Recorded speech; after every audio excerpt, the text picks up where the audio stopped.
Bullhead Legalize it, Nintendo. Yeah, you've got to legalize it.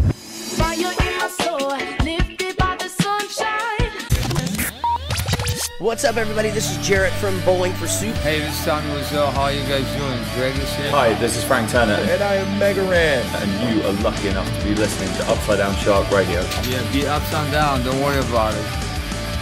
Hello, everybody, and welcome to episode 63 of Upside Down Shark Radio. I am one of your regular hosts, Craigie Boy Bourne, joined by Tommy B. Baker. Hey, that's me. How you doing? I'm right. How are you this week? Pretty good. Pretty good. Excited to be back after a week of, sleepiness and debauchery. Was there really a lot of debauchery going on for you? No, I just played a lot of video games and watched wrestling. This week we're going to talk about Batman, and that's about it. There's a few other little nuggets in the news. We've got some music news, some video game news, because this is what we talk about on Upside Down Shark Radio. What else is Upside Down Shark Radio? Full of good segues, just like that one. First off, the premier segue podcast. Where we are a premier pop culture podcast where we talk about video games, films, TV shows, comic books, normal books, leaflets, pamphlets, and more. Fanzines, wrestling, and anime. Annuals. And mine. And yours. And I thought I was saying, and yours. My what? But where can the fine folks like you watching this? Hello, you. Hello. Where can they find this cacophony of content, as you would say? The benefit is that if you're listening to or watching this now, you've already found us. So this whole segment... Well done you! There we go. But why don't we just skip this bit then? Segment. But for all of your friends and family, co-workers, acquaintances, enemies, frenemies, and just general neighbours, I don't know... You can show them, I'm really bad at this stuff, you can show them Upside Down Shark Radio on a variety of different platforms, including YouTube, iTunes, Stitcher, Castbox, TuneIn Radio. You can find us on all the social platforms, including Facebook, Twitter, Instagram, Reddit, probably other ones as well. Do we have a Pinterest yet? I was just Pinteresting things that were NSFW, and Dobbie told me to take it down. So that's the story of the Pinterest. Take it down or take it off? Bit of both. Okay. And if you want to get in contact with us on the direct line, then it's upsidedownsharkradio@gmail.com. Direct line. We also sell insurance. We won't respond to anything else. And if you want all of that in one place, it's upsidedownshark.com. Com. I realised what that sounded like after I started repeating it. Oh dear. We also have lots of blog articles, reviews, listicles, and everything. Words that you will enjoy. Words with friends, one might say, on the website, and you can check that out. Our Sitting Born office, the interns, have written a great number of articles lately, including the top underrated Chris Cornell songs. You yourself have written some articles. Yep. You have written one article. I have written one article. It was a transcript of a video that I was already going to put out anyway. I might review something that we will talk about in a bit, but we will talk about that later. Enough about us blowing our own horn, though. Doot doot. Tom's dropped his phone, and he's now... Oh, there, the phone is back. Hey. And the Fonz is here now. What is our first news story, Fonz, of this week? Oh! Well, let's start with probably the biggest news of the week in the world. With February, we made it for a month of the year. Yay! Is that the biggest news? No, it's actually just the 76th of January. This year is all January because it's that bad. And then it'll get to the end of the year. What? Didn't that go quick? Oh, you just gotta laugh to keep the pain away. No, it's 2019. It's the year of the shark again. Yes, again. No, news story of the week has definitely got to be that Ben Affleck, after months, if not getting on nearly a year of speculation, has finally relinquished the mantle of Batman and passed on the torch to the next generation of Bruce Wayne, which is very shocking. He's given up the Batmantle. The Batmantle, yeah. Which is a shame, because he made all those... Bantle. He had all those good Batman films. Yeah, he was kind of... You know, he got a raw deal with it all, didn't he? Because he was it was such a passion project for him. I believe the Batman film, which is he started making allegedly slated for sledged for 2021 is was originally, as you say, going to be directed and starring Ben Affleck. I liked him. that was like his big passion project. And I have to be honest, like full disclosure here, I've not seen Batman vs Superman. Okay. I've not seen Suicide Squad. Okay. And I've not seen Justice League. So I really don't have a opinion in this race. His Suicide Squad was a cameo, and he was there for not that long, but his presence was felt in like this flashback scene, and he felt like a powerful Batman the way he's supposed to be. And he played a more, older Batman than Christopher Nolan's one. And yep, no origin story here. No, there wasn't. There was just a weird bit where bats. Oh, that is so annoying. The first bit of his Superman versus Batman is he falls down a well, and then these bats fly around him, and then he slowly levitates into the air. And me and my friend just look at each other, just like, What is this? Did Sting have to dig him out? What? Because he came from a land down under. No, because the Simpsons episode where Bart gets stuck down the well and Sting has to dig him out. I thought I was mixing up references in my head. Yeah, I don't know where you were going with that. But yes, I enjoyed his take on Batman. I think it's the more vocal fans of the show that were just like, not my Batman. Hashtag not my Batman. Yes, exactly. So so this news comes from a tweet that Affleck put. Twitter ruining our lives again! Well, that's a peak. Yeah, this came out on the day of recording, which is the 31st. So we actually are still technically in January. Kayfabe. But Deadline Hollywood tweeted that the Batman is to fly in summer 2021, announcing the delayed release, and that Ben Affleck passes the torch to the next generation of Bruce Wayne, to which Affleck himself replied with, excited for the Batman in summer 2021 and to see at Matt Reeves, the director's vision come to life, which basically, obviously, it hasn't been like double confirmed letter of the law said he is not doing it. But as near as damn it, that is him surrendering the garb and cape, because he's not denied it. He's basically confirmed it. It's called the cowl. You know what it is. It's the cowl. You said the garb. It's the cowl. It's the Batman wears a cowl. You're a cowl.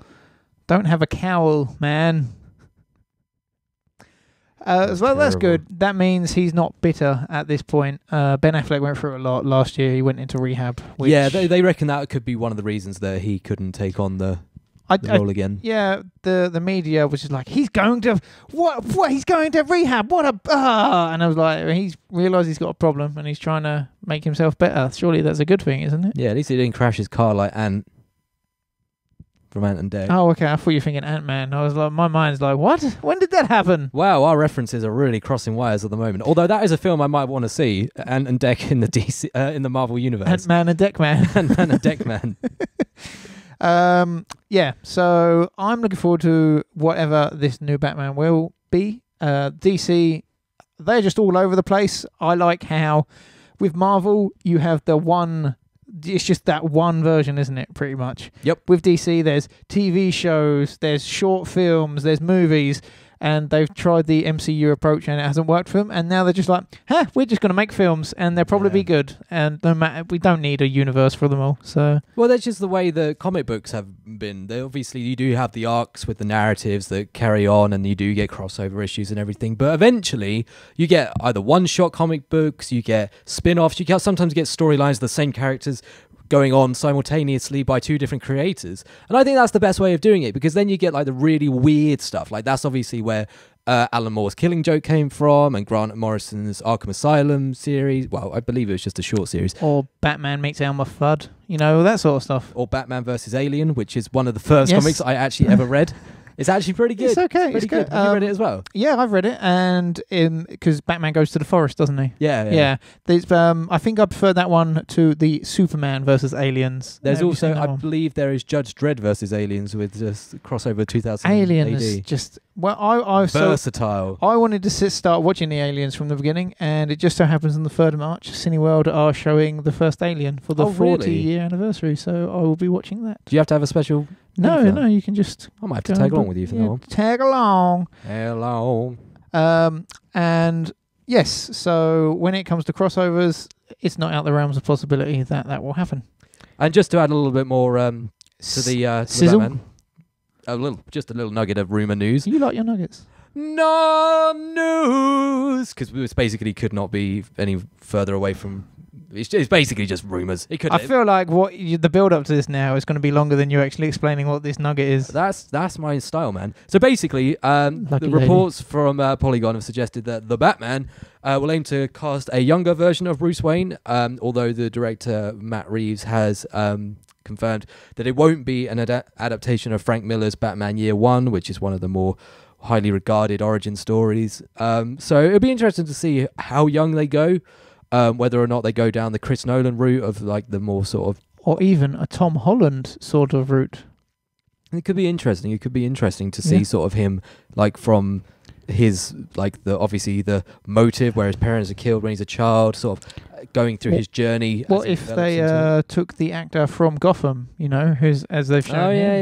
That is a possibility. Yeah, it won't happen, but it could be. No, they won't do that, but they might. But yeah, it's an interesting time because obviously this is it's not necessarily good news for the DC universe by any stretch, but it's not necessarily bad news either because it gives them a chance to sort of wipe the slate clean and do something brand new. And couple with the fact that the Suicide Squad sequel has basically been double confirmed to be directed by James Gunn. Bye Jared Leto. Yep, thank God. And it looks like the next couple of years could be pretty good for the DC universe. You say that? I think they're really enjoying all that money that Aquaman is bringing in. Still haven't seen that yet either. It is. I heard figures like comparing it to Christopher Nolan's Batman's money now. Like, it is mental. People love water-based movies. I've said this since Waterworld. What, and Waterboy? Gatorade. Finding Nemo. Finding Nemo's good film. Very, very popular film. So is Finding Nemo 2, Finding Dory. Grown Ups. Shark Tale.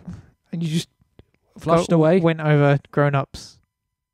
What? The Adam Sandler film, Grown Ups. I have not seen that film. It takes place in a water park. No, I've not seen that. Okay. I'm sure it did very well. Moving on, shall we? Yes. I've wrote a little ditty on this list here. What's next on the docket, my good friend? What the docket? What the doc? What the .com. Well, we all like video games here. And when I think of downloadable content experiences, I think of the most prestige content experience I can have in my mind, with the best controller I can have in my hand. Mind and hand working hand in hand together. Exactly. That makes sense. And when these hands play together, it's more of a Wii. So it's a Wii experience with these hands. That's right, ladies and gentlemen. The Wii, one of the best-selling consoles of all time, Are you showing off your guns? No, it's me on my Segway. Oh, okay. Just for all the audio listeners out there, it's a good gag. Hey. Nintendo Wii is one of the biggest selling consoles to come to market because of its high range of audiences it captured. Very accessible. Grandmas, kids, the hardcore gamer, but then that didn't peter out very well. They have finally closed down the downloadable Wii shop as we speak now. So what that means is all the downloadable games that you got from your Wii shop, some of them were meddling to very bad. Some were even Nintendo published and, created. They're all gone. Forever and always. Thoughts? I just think it's a sad time because that music is iconic. That was good. It's the best. It was the best Wii music from any of the menus. Their menu music is kind of iconic, but that one was. It's so memeable and it's so good. I know just before we went on air, you showed me the clip of Nirvana the band, the show. You can check out our interview with them on YouTube, where they basically just riff off the theme music listing off Nintendo titles, and it's hilarious and it's just so good. It's a good piece of music. Go and listen to it if you haven't, but you might play it under here, who knows. You can bet your sweet bippy that I am. Oh, well, I'm sorry that I didn't make something. You've made it harder for yourself now because you've got to try and line up the music to you just doing that. No, it'd be funny if it just doesn't. Okay. So, pour one out for your boys at Nintendo and the Wii shop. If anything, I am really into video games, and it saddens me that there is not an easier way to preserve these sort of games. So there is. It's called emulators, but they're illegal. Exactly. So people had Legalize it, Nintendo. Yeah, you've got to legalize it. Fire in my soul, lifted by the sunshine. Early life, we're gonna have a good time. All right. All right. And if they don't legalize it by, let's just throw out a random day, 20th of March? Yeah, 20th of April. You really want them to go really fast, right? But yes, we shop is no more. Yep. Sad times, but in some better news. Okay. Sticking with gaming news before we slide into our track of the week, we have one of our recurring characters is making another appearance. I don't think you can see him because, you know, he's online. I can go and get him if you want me to. He's one that's been a thorn in the side of gamers for a while, but I'll go and get him. he might very well have had his comeuppance. But we will just wait for 2 seconds while our good friend Craig finds our accomplice. Yeah! Microtransactions. It's your boy, Michael Transactions, and I'm here to take all your money. I've been riding on that Fortnite money for a good time now. That's why I haven't been on the podcast. But now I'm here, because there's some rumblings, Thomas. I tell you, there's been some rumblings. Those people of Belgium, they're trying to keep your good pal Michael down, but they're not. Can I get a by God, Michael? By God? They're taking away my children's money, and I'm against it.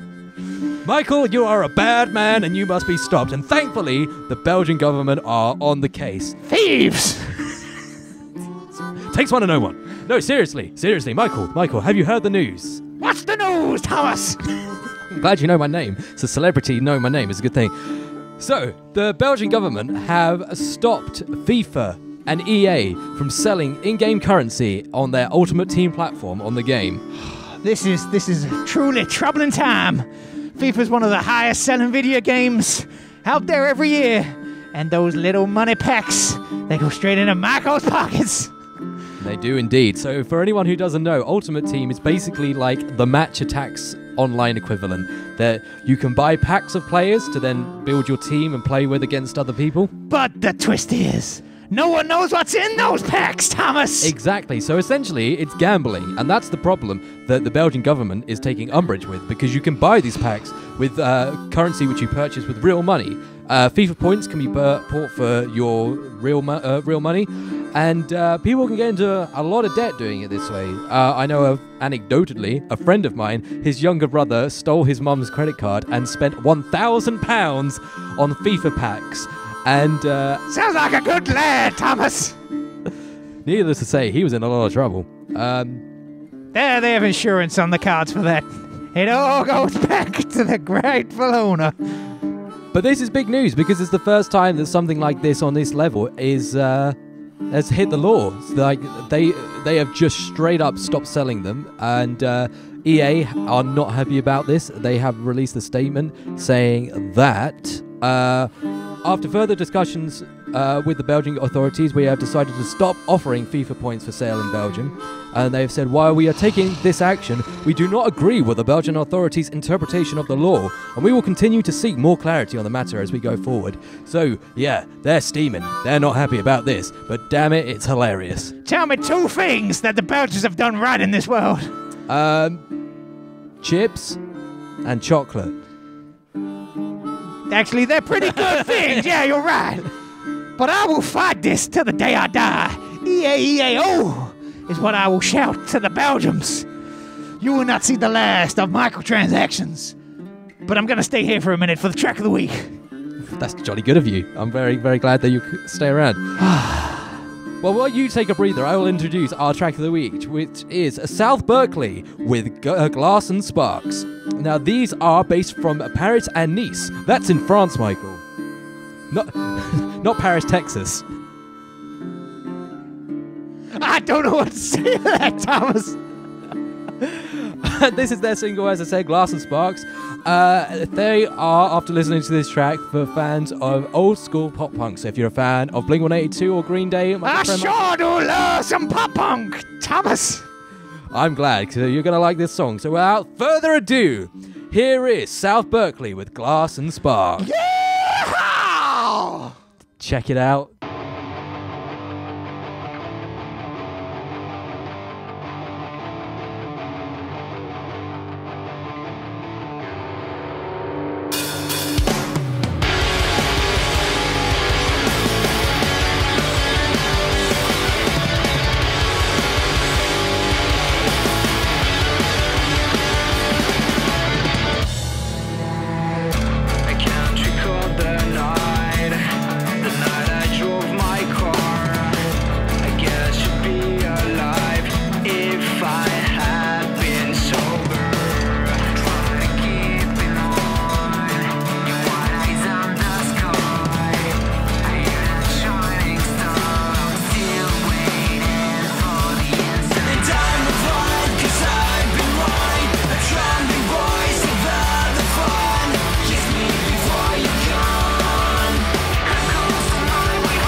This is Frank Turner, and you are lucky enough to be listening to Upside Down Shark Radio.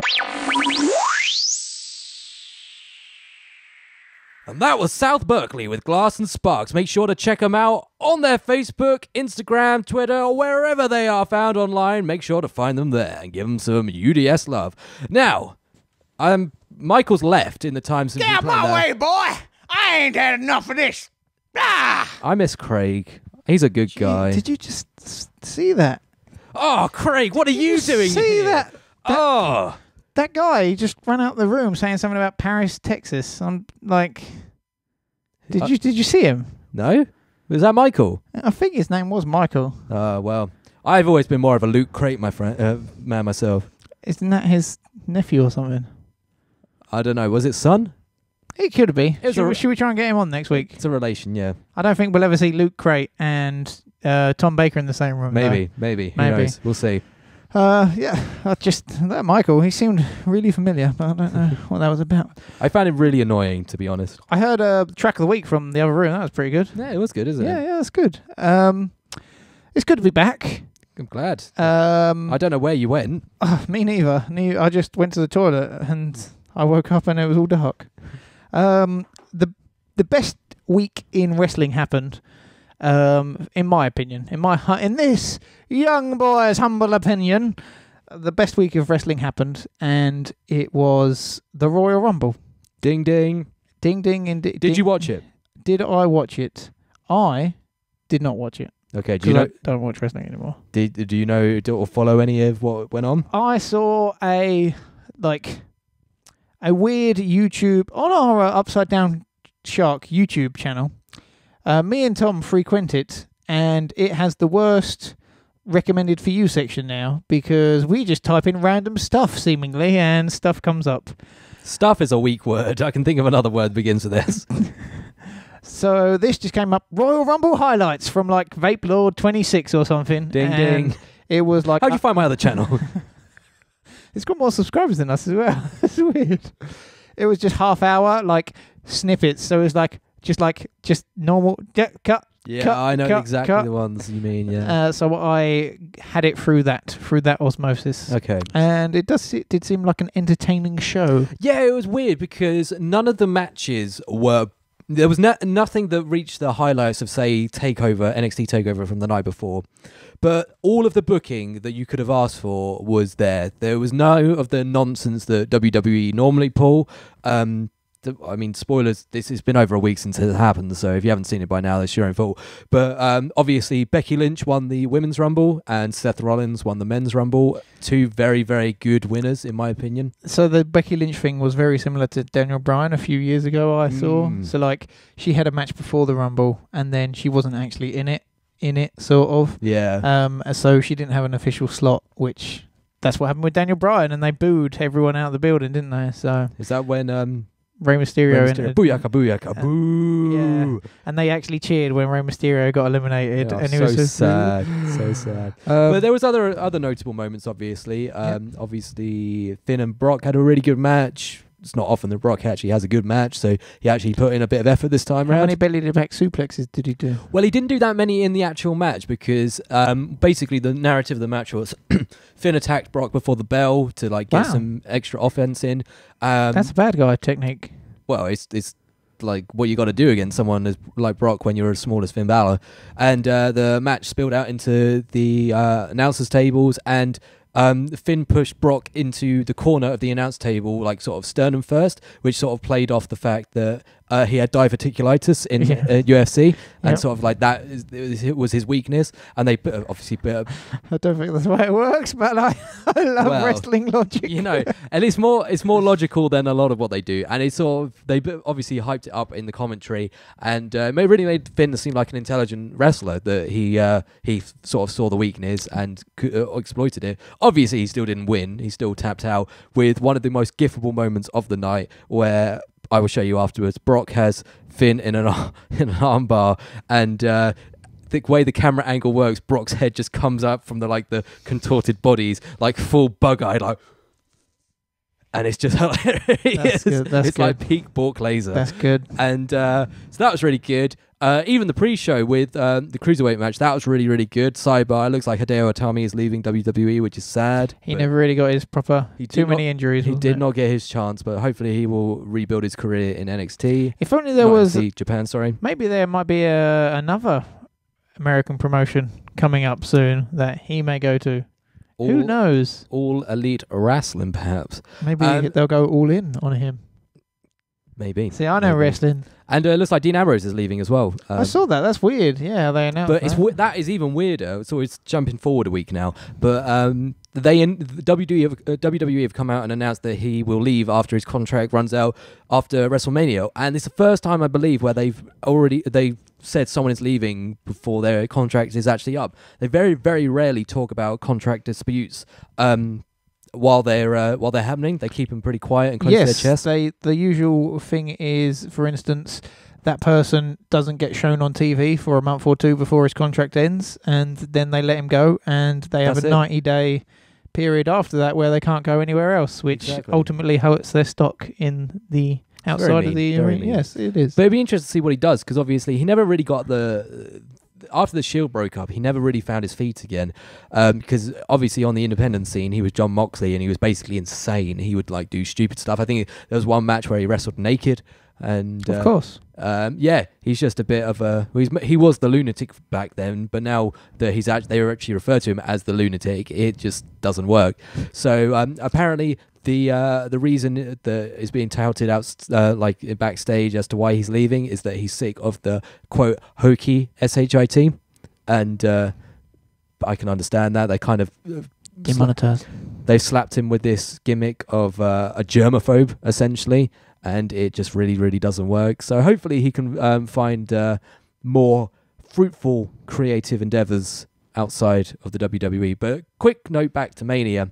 Probably the other sort of like very noteworthy moment that happened was the Nia Jax entered herself in at number 30 in the men's rumble, which was the first time in a long time that there's been intergender wrestling in the WWE. It's okay to hit women again, everybody. Yeah. Well, yeah. I don't think it's quite as clean cut as that. I think there is a place for it if it's done right. Knock, knock, knock. What do you want, damn it? Get in my office. Well, Vince, it's been, He's doing a bit. People, I'm not too sure about this women thing. They want equality, don't they? Damn it. Put her in the rumble with the men. Then that's how that happened. I think it can be done right as long as they are sort of treated on an equal footing rather than it Was being she like treated on an equal footing? Yeah, Oh, she right. eliminated someone. But I think also, like, obviously that is a whole different issue, and I can understand why people might find it a little bit questionable. I'm sort of willing to give the benefit of the doubt to see how they do it in future, but because she's a heel and an insufferable heel at best, at that. The fact that she took a 619 into an RKO, which are two very, very safe moves, all in all. Like in real life, like they're not dangerous moves to take. It was pretty cool. It's good fan service. I think when that sort of thing doesn't happen for years and years and years, you look at it and just like, wow, okay, because you thought like she'd just jump in, quickly get eliminated, but they were like, no, that didn't happen at all. Yeah, it was good. It was a good show. Takeover was better in my opinion, because if you're a wrestling fan and you haven't watched it already, I implore you to watch Ricochet versus Johnny Gargano. It's probably one of my favorite matches of recent memory. It was fantastic. Ricochet does things that I don't think are humanly possible. He is a living superhero. It's just a shame that he has no mic skills whatsoever. And I would implore you to look at the vegan-friendly WWE Championship that Daniel Bryan has brought. Yes, it does look very... Made of wood and hemp. Yes. Wrestling looks like it's been a good week for wrestling. That's all I'll say. It's getting there. It's getting there. Compared to where it was when you dropped off, 2016-ish? Yeah.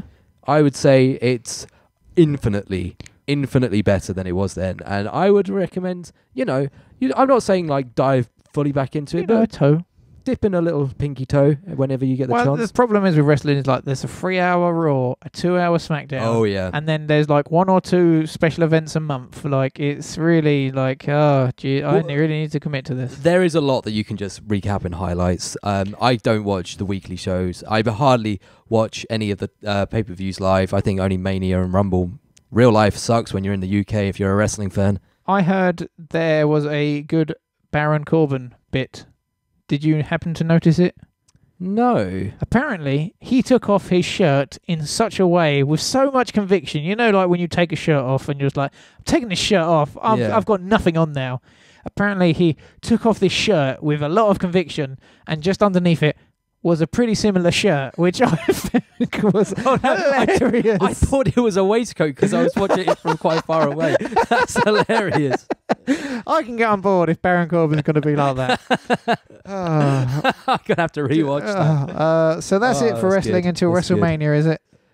Yeah, we're on the road to WrestleMania now, so there will be some more storyline developments. This is sort of the best time for being a wrestling fan. It's between Rumble and Mania, and then it sort of dies down a bit again. There's been no better time to watch wrestling. Is that what you're saying?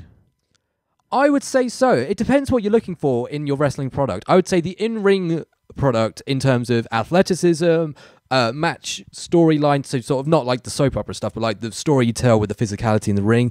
I think that there is more choice and a better standard now than there's ever been, because obviously NXT is always pretty good.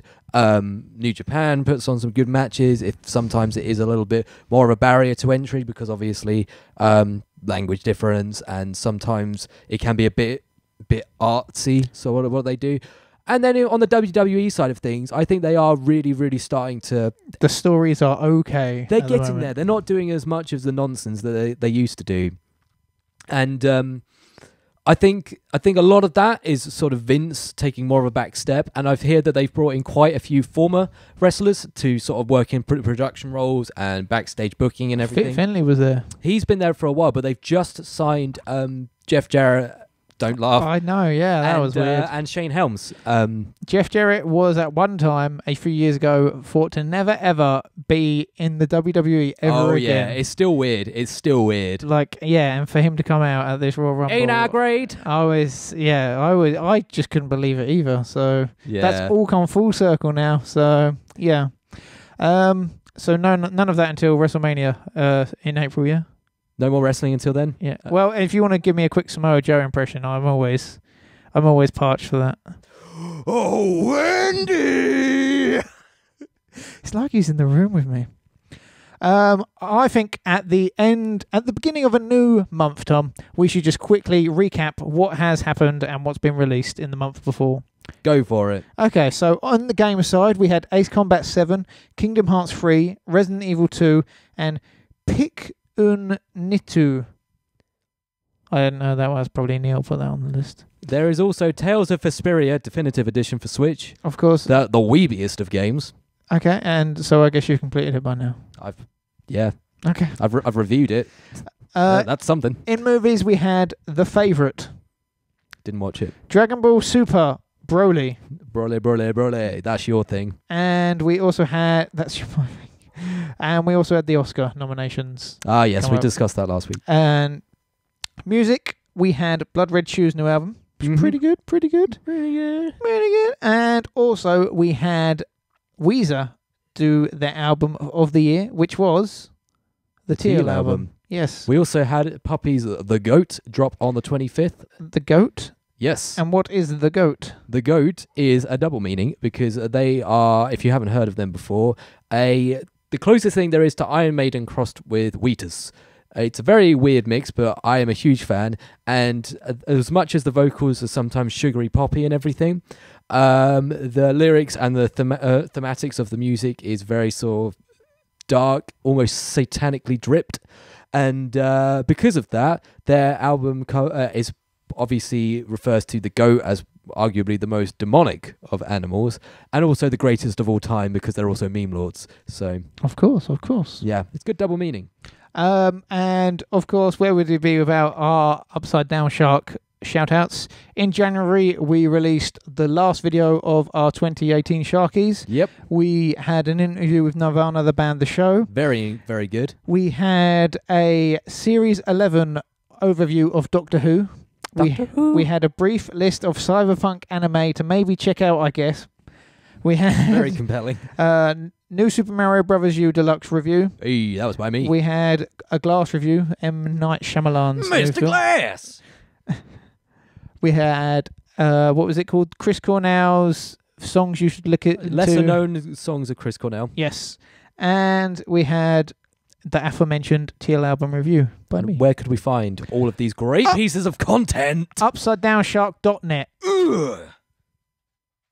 It's .com. You didn't change. It was UpsideDownShark.com. I mean... You just went with it. You were so in the zone.